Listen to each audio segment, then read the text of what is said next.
ओम नमः शिवाय। शिवजी सदा सहाय। ओम नमः शिवाय। गुरुजी सदा सहाय। ब्रह्मा जी का रुद्र से सती के साथ विवाह करने का अनुरोध श्री विष्णु द्वारा अनुमोदन और श्री रुद्र की इसके लिए स्वीकृति। ब्रह्मा जी कहते हैं, श्री विष्णु आदि देवताओं द्वारा की हुई उस स्तुति को सुनकर सबकी उत्पत्ति के हेतु भगवान शंकर बड़े प्रसन्न हुए और जोर जोर से हंसने लगे। मुझ ब्रह्मा और विष्णु को अपनी पत्नी के साथ आया हुआ देख महादेव जी ने हम लोगों से यथोचित वार्तालाप किया और हमारे आगमन का कारण पूछा। रुद्र बोले, हे हरे, हे विधे तथा हे देवताओं और महर्षियों, आज निर्भय होकर यहाँ अपने आने का ठीक ठीक कारण बताओ। तुम लोग किस लिए यहाँ आए हो और कौन सा कार्य आ पड़ा है? वह सब मैं सुनना चाहता हूँ, क्योंकि तुम्हारे द्वारा की गई स्तुति से मेरा मन बहुत प्रसन्न है। मुने, महादेव जी के इस प्रकार पूछने पर भगवान विष्णु की आज्ञा से मैंने वार्तालाप आरंभ किया। मुझ ब्रह्मा ने कहा, देव देव महादेव करुणा सागर प्रभु, हम दोनों इन देवताओं और ऋषियों के साथ जिस उद्देश्य से यहाँ आए हैं उसे सुनिए। वृष ध्वज, विशेषतः आपके ही लिए हमारा यहाँ आगमन हुआ है, क्योंकि हम तीनों सहार्थी हैं। सृष्टि चक्र के संचालन रूप प्रयोजन की सिद्धि के लिए एक दूसरे के सहायक हैं। सहार्थी को सदा परस्पर यथोयोग्य सहयोग करना चाहिए, अन्यथा यह जगत टिक नहीं सकता। महेश्वर, कुछ ऐसे असुर उत्पन्न होंगे जो मेरे हाथ से मारे जाएंगे। कुछ भगवान विष्णु के और कुछ आपके हाथों नष्ट होंगे। महाप्रभु, कुछ असुर ऐसे होंगे जो आपके वीर्य से उत्पन्न हुए पुत्र के हाथ से ही मारे जा सकेंगे। प्रभु, कभी कोई विरले ही असुर ऐसे होंगे जो माया के हाथों द्वारा वध को प्राप्त होंगे। आप भगवान शंकर की कृपा से ही देवताओं को सदा उत्तम सुख प्राप्त होगा। घोर असुरों का विनाश करके आप जगत को सदा स्वस्थ एवं अभय प्रदान करेंगे। अथवा यह भी संभव है कि आपके हाथ से कोई भी असुर न मारा जाए, क्योंकि आप सदा योग युक्त रहते हुए राग द्वेष से रहित हैं तथा एकमात्र दया करने में ही लगे रहते हैं। ईश, यदि वे असुर भी आराधित हों, आपकी दया से अनुग्रहित होते रहे तो सृष्टि और पालन का कार्य कैसे चल सकता है? अतः वृषभध्वज, आपको प्रतिदिन सृष्टि आदि के उपयुक्त कार्य करने के लिए उद्यत रहना चाहिए।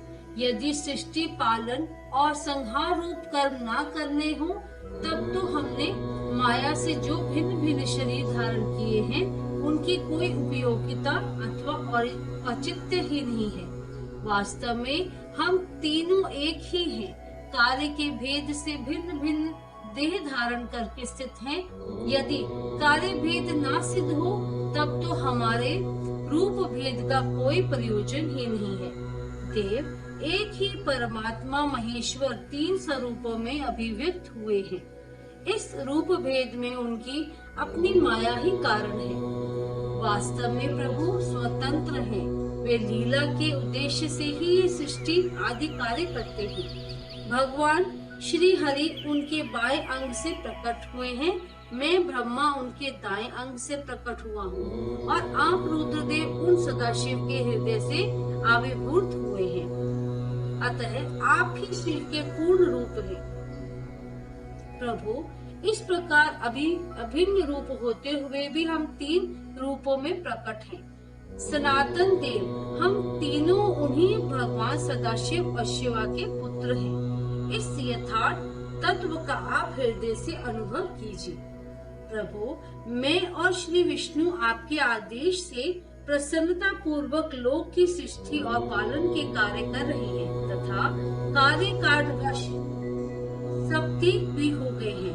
अतः आप भी विश्व हित के लिए तथा देवताओं को सुख पहुंचाने के लिए एक परम सुंदरी रमणी को अपनी पत्नी बनाने के लिए ग्रहण करें। महेश्वर एक और बात है, उसे सुनिए। मुझे पहले के वृतांत का स्मरण हो आया है। पूर्व काल में आपने ही शिव रूप से जो बात हमारे सामने कही थी वही इस समय सुना रहा हूँ। आपने कहा था ब्रह्मणे, मेरा ऐसा ही उत्तम रूप तुम्हारे अंग विशेष ललाट से प्रकट हो, जिसकी लोक में रुद्र नाम से प्रसिद्धि हो। तुम ब्रह्मा सृष्टि करता हो गए, श्री हरि जगत का पालन करने वाले हुए और मैं सगुण रुद्र रूप होकर संहार करने वाला होऊंगा। एक स्त्री के साथ विवाह करके लोक के उत्तम कार्य की सिद्धि करूंगा। अपनी कही हुई इस बात को याद करके आप अपनी ही पूर्व प्रतिज्ञा को पूर्ण कीजिए। स्वामी, आपका यह आदेश है कि मैं सृष्टि करूं, श्री हरि पालन करे और आप स्वयं संहार के हेतु बनकर प्रकट हो। सो आप साक्षात शिव ही संहारकर्ता के रूप में प्रकट हुए हैं। आपके बिना हम दोनों अपना अपना कार्य करने में समर्थ नहीं हैं। अतः आप एक ऐसी कामिनी को स्वीकार करें जो लोक हित के कार्य में तत्पर है। शंभो, जैसे लक्ष्मी भगवान विष्णु की और सावित्री मेरी सहधर्मिणी हैं, उसी प्रकार आप इस समय अपनी जीवन सहचरी प्राण वल्लभा को ग्रहण करें। मेरी ये बात सुनकर लोकेश्वर महादेव जी के मुख पर मुस्कुराहट दौड़ गई। वे श्री हरि के सामने मुझे से इस प्रकार बोले। ईश्वर ने कहा, ब्रह्मणे, हरे, तुम दोनों मुझे सदा ही अत्यंत प्रिय हो।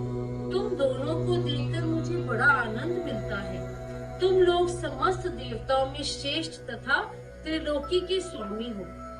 लोकहित के कार्य में मन लगाए रहने वाले तुम दोनों का वचन मेरी दृष्टि में अत्यंत गौरवपूर्ण है। किंतु सुश्रेष्ठ गण, मेरे लिए विवाह करना उचित नहीं होगा, क्योंकि मैं तपस्या में संलग्न रहकर सदा संसार से विरक्त ही रहता हूँ और योगी के रूप में मेरी प्रसिद्धि है, जो निर्वृत्ति के सुंदर मार्ग पर स्थित है। अपने आत्मा में ही रमण करता हूँ, आनंद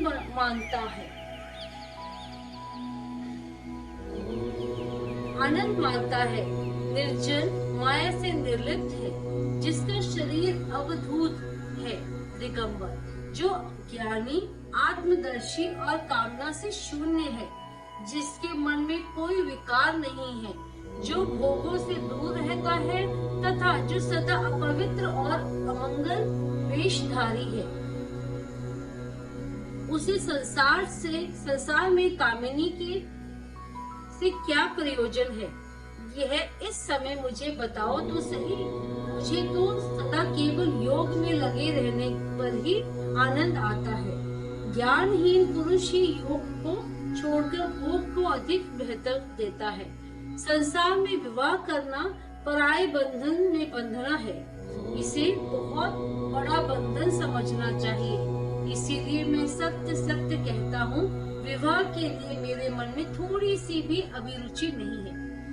आत्मा ही अपना उत्तम अर्थ या स्वार्थ है, उसका भली भांति चिंतन करने के कारण मेरी लौकिक स्वार्थ में प्रवृत्ति नहीं होती। तथापि जगत के हित के लिए तुमने जो कुछ कहा है उसे करूँगा। तुम्हारे वचन को गरिष्ठ मानकर अथवा अपनी कही हुई बात को पूर्ण करने के लिए मैं अवश्य विवाह करूँगा, क्योंकि मैं सदा भक्तों के वश में रहता हूँ। परंतु मैं जैसी नारी को प्रिय पत्नी के रूप में ग्रहण करूँगा और जैसी शर्त के साथ करूँगा उसे सुनो। हरे ब्रह्मणे, मैं जो कुछ कहता हूँ वह सर्वथा उचित ही है। जो नारी मेरे तेज को विभाग पूर्वक ग्रहण कर सके, जो योगिनी तथा इच्छा अनुसार रूप धारण करने वाली हो, उसी को तुम पत्नी बनाने के लिए मुझे बताओ। जब मैं योग में तप कर रहूं, तब उसे भी योगिनी बनकर रहना होगा, और जब मैं कामासक्त हूँ तब उसे भी कामिनी के रूप में ही मेरे पास रहना होगा। वेद वेत्ता विद्वान जिन्हें अविनाशी बतलाते हैं, उन ज्योति स्वरूप सनातन शिव का मैं सदा चिंतन करता हूँ और करता रहूंगा। ब्रह्म ने उन सदाशिव के चिंतन में जब मैं लगा हूँगा, तभी उस भामिनी के साथ में समागम कर सकता हूँ। जो मेरे शिव चिंतन में विघ्न डालने वाली होगी, वह जीवित नहीं रह सकती। उसे अपने जीवन से हाथ धोना पड़ेगा। तुम, विष्णु और मैं तीनों ही ब्रह्म स्वरूप शिव के अंशभूत हैं। अतः महाभागगण हमारे लिए उनका निरंतर चिंतन करना ही उचित है। कमलासन उनके चिंतन के लिए मैं बिना विवाह के भी रह दूंगा। अतः तुम मुझे ऐसी पत्नी प्रदान करो जो सदा मेरे कर्म के अनुकूल चल सके। ब्रह्म ने उसमें भी मेरी एक और शर्त है, उसे तुम सुनो। यदि उस स्त्री का मुझ पर और मेरे वचन पर अविश्वास होगा, तो मैं उसे त्याग दूंगा।